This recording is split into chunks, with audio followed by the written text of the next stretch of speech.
নমস্কার বন্ধুরা, আমি অঞ্জনা রায় আবার এলাম একটা ছোট্ট ভিডিও নিয়ে। রায়তা রায়তা আপনারা সবাই করে থাকেন, কিন্তু সেদিনকে মেয়ের এতেই রায়তাটা বানালাম। সত্যি কথা বলতে মেয়ের কথাতেই হয়তো সেই রান্না একটু করি। তা রায়তাটা নিলাম বেশ বড় কাপের 1.5 কাপ মতন রায়তাটা নিলাম।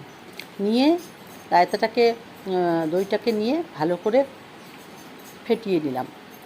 এবার তাতে পরপর যে জিনিসগুলো দিয়েছি, প্রথমে হচ্ছে ওই গন্ধরাজ লেবুর একটু জেস্ট দিয়েছি, আর তার সাথে গন্ধরাজ লেবুর রসও দিয়েছি। লঙ্কার যত সামান্য, তাই মেয়ে দেখে চিৎকার করে উঠে বলল, বাবা লঙ্কার ঝাল খেতে পারবো না।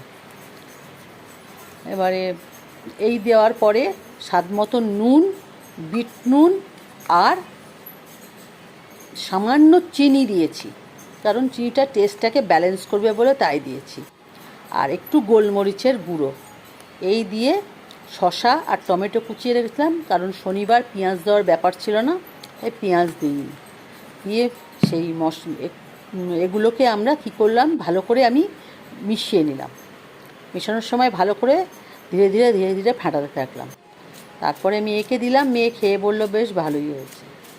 আজকে আপনাদের কাছে কিছু কথা বলছি। হ্যাঁ, তাতে আমি একটু কিন্তু ওই বানানো ভাজা মশলাটা দিয়েছি, জাস্ট একটু টেস্টটাকে অন্যরকম করার জন্য। তা মেয়ে খেয়ে বললো, মা বেশ সুন্দর হয়েছে, একটা অন্যরকম স্বাদ, কারণ ওই ভাজা মশলাটার জন্য।